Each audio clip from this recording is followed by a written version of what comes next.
Comic book stories are pretty wild, and if you spent any time in the scaling or even the debate community, the issue of what exactly is in continuity or out of continuity is always such a huge frustration when it comes to a variety of properties. Examples of this specific problem include like, well, was that game canon to the rest of the franchise? Do the light novels even count? Is this specific guidebook even legit? Most of the time, these are pretty easy to answer questions in the media, but when it comes to extremely large verses, such as comic book continuities, things tend to get even more frustrating due to how long they've been around and how many issues that they have. Popular questions in the comic book community are things like, is DC's pre-crisis era canon to the current day? Which version of the character are we talking about? From which period of time? Do those feats still apply to the current version of the character? Many people make foundational positions on canonicity errors or continuity mistakes that can destroy your argument faster than you can actually make it. In the debate community, many use these misunderstandings of canon as a form of weapon against those not as well read, or even those who haven't read every single comic in an entire company, as a way to knowledge check you or use that against you.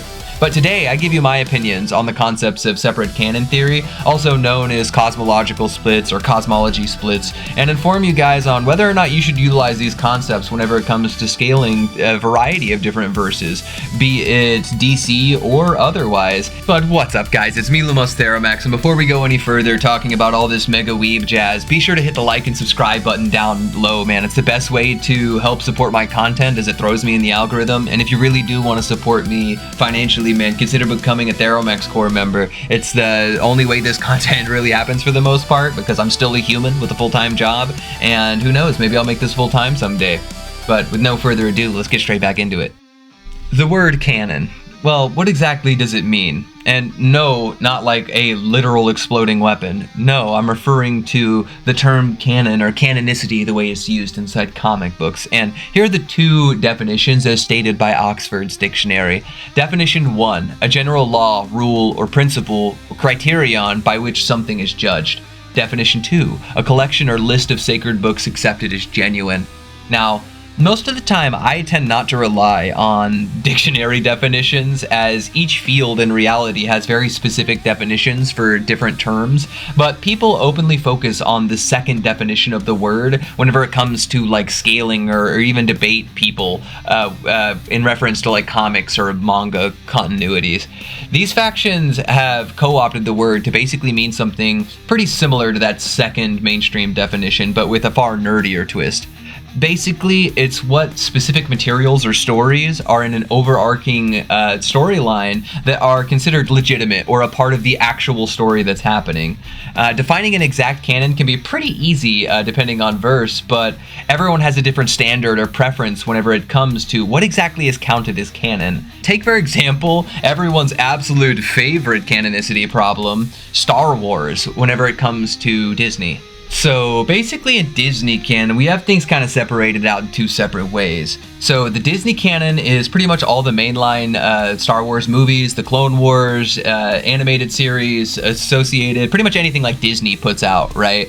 And that all started at a very specific point in time, so it's pretty easy to keep track of. This keeps everyone on the same page with a smaller, more cohesive story. But on the other side of that, we have the expanded universe canon. And the expanded universe canon utilizes every piece of Star Wars media that's existed before Disney took over the company. And why is this relevant whatsoever? Well, people in the scaling community and power scalers and stuff like that tend to want to include absolutely every piece of media in a verse, as it tends to give them more material to help buff scaling characters as high as they possibly can get them. It's important to also note that there are degrees of canonicity throughout some larger cosmologies. Take, for example, Marvel. And what exactly do I mean by that? Well, just because somebody alters the timeline of a singular universe, and as a result that universe's canon is retconned or changed, that doesn't mean the totality of a franchise or the overarching canon in general was altered. This is mainly due to extremely large cosmologies having realms beyond concepts like space and time, which is often used as like an idea to reboot or retcon ideas within stories, especially in Marvel. But let's get away from Marvel and let's actually look at the idea of DC. So does DC have a lot of events that retcon things? Most definitely. It consistently happens throughout DC, but a retcon, it doesn't necessarily mean everything in existence was changed, as I had just stated before. However, there are events that affect everything inside of DC that are crucial, critical events for everyone to be aware of. And I, of course, am referring to the idea of DC crisis events. DC crisis events are massive events that affect the totality of cosmology within DC's home multiverse, which is important to add, with intent to add or remove cosmological structures that damage the source wall or change like the foundational operating systems of existence. These events often result in retcons to individual stories and changes to everything in DC on a fundamental level, but it's important to note that there are still realms beyond the multiverse of DC that are not affected by these cosmological changes, despite just how massive the idea of DC crisis events are. So it's important to note how far retcons go inside a cosmology, as even retcons have a range they can reach whenever it comes to just how large something can be. But now that we've established the basics of what canon is, we should probably dig into the idea of who exactly sets canon, as it can't be the fans, right? Whenever it comes to what is genuinely canon, this is honestly just a huge debate in general due to a variety of reasons. And let's talk the worst offenders whenever it comes to deciding canon in general.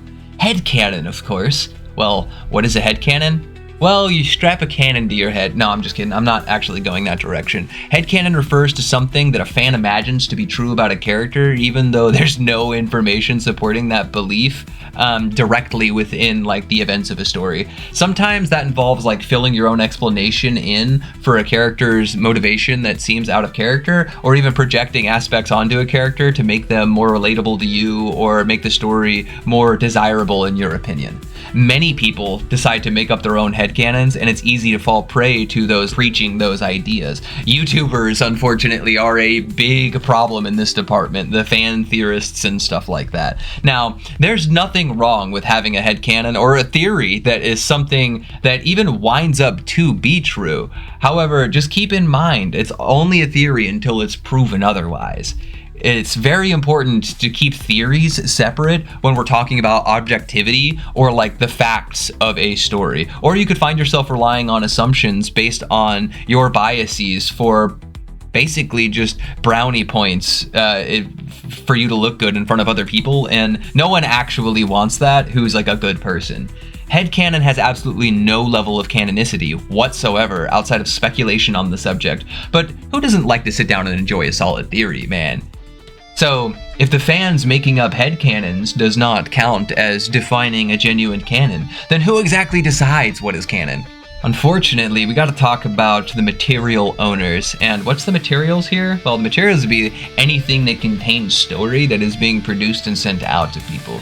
And the material owners are the ones who basically own the rights to that idea. So, who and what kind of owners does companies have? Well, that's a good question, and it changes depending on each individual one. But since I focus more on DC, and that's mainly what we're discussing here today, let's discuss what's relevant to them. And what's relevant to them? Publishing companies. For those who don't know a lot about publishing companies or anything along those lines, publishing companies are basically something like DC. A large company that hires a variety of figures who all make content for the larger idea that is DC or DC's brand.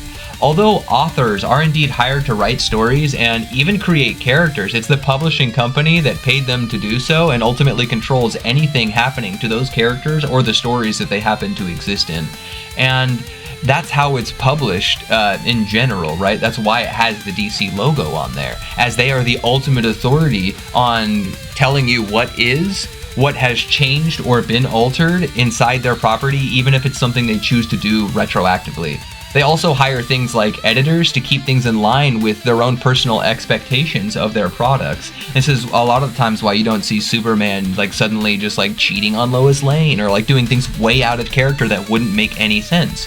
Because editorial changes and mandates to the comics by the publisher oftentimes are what decide pretty much everything for comics. And that's either really good as we get a consistent idea for Superman, or sometimes really bad because we get a consistent idea for specific things in verse that maybe the people don't like. And these canonicity changes are often done to maintain the continuity and make the brand more manageable, or even to simplify the lore that's been established up to this point to draw in new readers and bring in a whole new group of people to help promote the company. So if the publishing company itself has like the ultimate form of authority whenever it comes to deciding what exactly is canon, what's the other half of that exactly? The other highest level of canonicity? Well, of course, it's the actual stories that the publishing company has written, as this is their direct way to explain to you what is canon. If the publishing company and the editors, or even their mandates, were part of like a car, they would be all the mechanical parts underneath the car, but the stories themselves would be the outside of the car that everyone gets to see and enjoy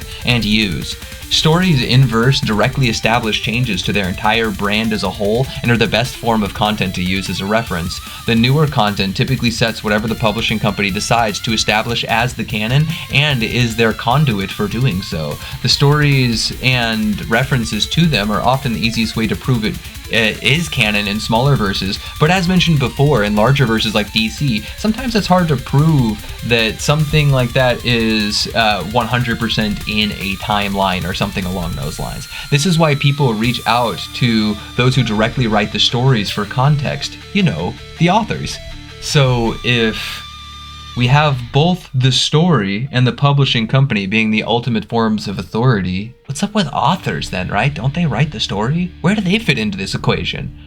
Well, that kind of depends. If the story is being written and owned entirely by one author, well, if that's the case, the author does have a lot of authority whenever it comes to the content, especially if he's not owned by a publishing company. If it's directly his content, then it's a one-shot. This guy should just be like the word of God, assuming his own stories don't contradict him. However, an author who does manage to contradict statements directly from his story, yeah, this is like the worst case scenario, and in the community we have a term for this. It's called death of the author. And for all intents and purposes here, this is whenever a creator claims something that inside their story that is just contradicted by the story itself. And I'm sure a lot of times it's not on purpose or anything along those lines, but it is what it is. There's a lot of authors who will state things that are just directly contradicted inside their stuff. And where does this happen most? Well, to be fair, it happens the most in social media posts. Twitter and Facebook posts I consider the weakest information to have whenever it comes to generating controversy or arguments within the world of DC. However, I will hold formal interviews as something much higher, assuming nothing is contradicted, of course. But if an author or a publishing company expands on something not established in a prior author story, like during an interview or something along those lines, then maybe you should take that into consideration, but only as a sort of guiding statement, not as absolute law. Any author who would try and discredit the publishing company or the other content they've produced is also considered unusable in reality, as they have no place to argue something they have no ownership over, especially like when it comes to DC, for example.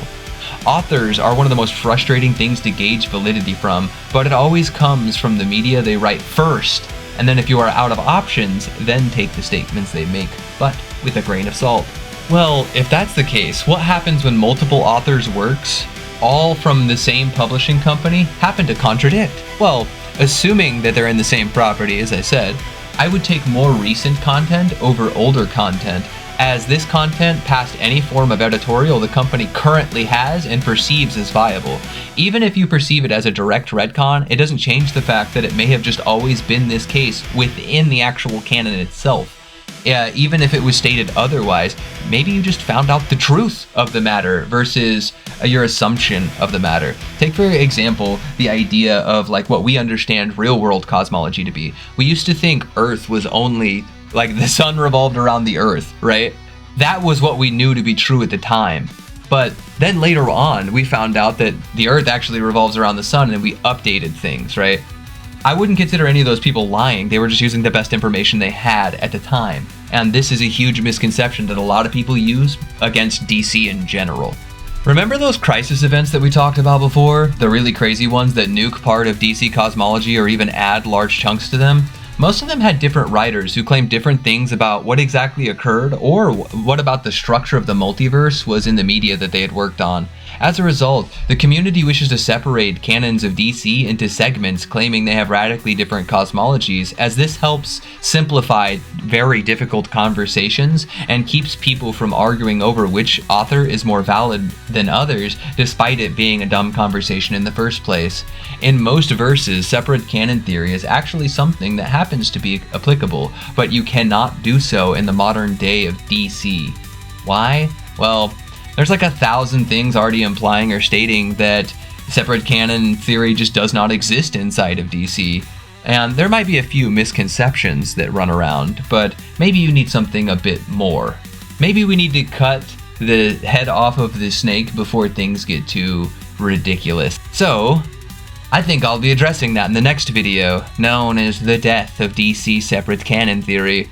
We'll see you next time, Lanterns. Later.